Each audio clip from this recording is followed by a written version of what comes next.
So, ngayong episode naman natin ay pag-uusapan natin yung tatlong word na lagi nyong maririnig kapag nagbabase tayo ng movement. So, ito yung tinatawag na pips, pipettes, at handles. So, yung pipettes at yung handles, hindi natin usually gagamitin ito. Gusto ko lang turo to para dagdag information and knowledge sa trading journey natin, no?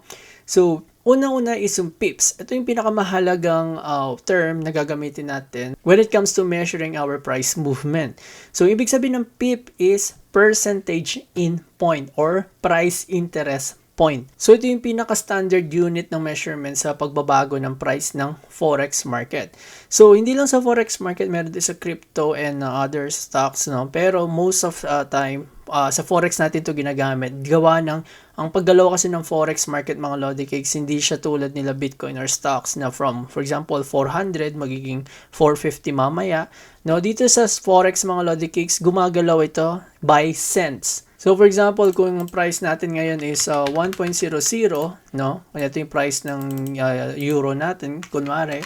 Then, mamaya, pwedeng maging 1.0030 yung price niya. Ganun lang kababa yung changes niya in 1 hour or depende sa galaw ng market sa araw na yon. So, dito sa pips, mga lodi cakes, paano siya bilangin?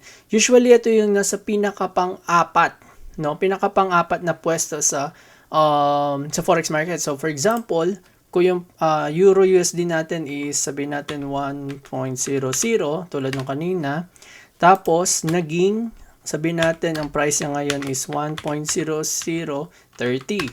So, meaning, dito sa 1.0030 na to, no, ang Euro USD ay nag-gain ng 30 pips.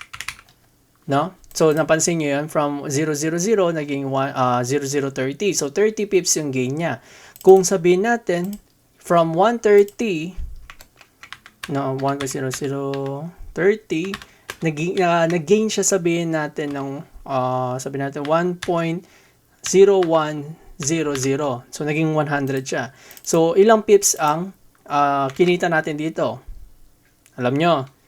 So, ang tamang sagot is 70. So, nag-gain siya ng 70 pips. Kasi from 30 to 100. Okay? So, dito sa pips na to, dito nyo natin makakalculate kung magkano yung kikitain natin. Depende sa multiplier or lot size, which is pag-uusapan natin sa mga susunod na video.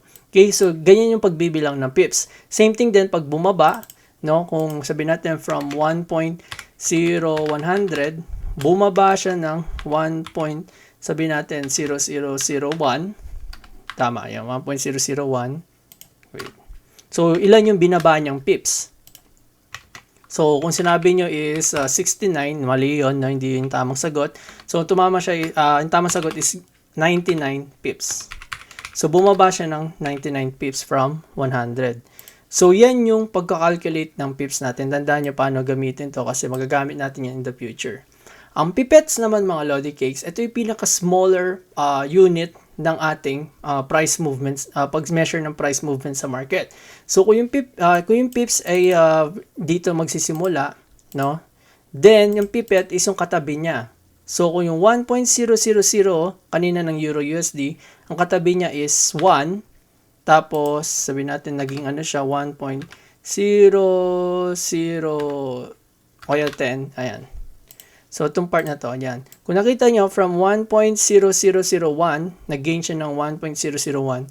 Then, kumita tayo dito ng 10 pipettes. Okay? So, ano yung spelling? Sorry, nadodoble yan.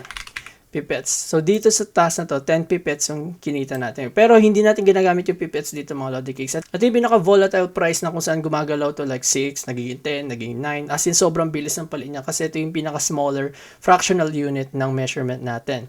So, ayun, yun lang yung pipettes, mga lodi cakes, pinakadulo. And, di naman natin to masyadong kakailanganin. Ang handle naman, mga lodi cakes, basically, ito yung, so for example, yung tasa, di ba, mga lodi cakes, ganyan yung tasa, di ba? Ito yung handle, ito yung cup. So, kung for example, ang price natin dito, kung ano nakalagay sa taas is 1.2, no? Ayan. So, sabihin natin, 250 pala. Sorry. Ayan. So, meaning, yung handle is yung 1.20. Ito yung handle. Lagay natin. Yan. So, yung 1.20, yun yung handle. Tapos yung 50, yun yung pips. Okay?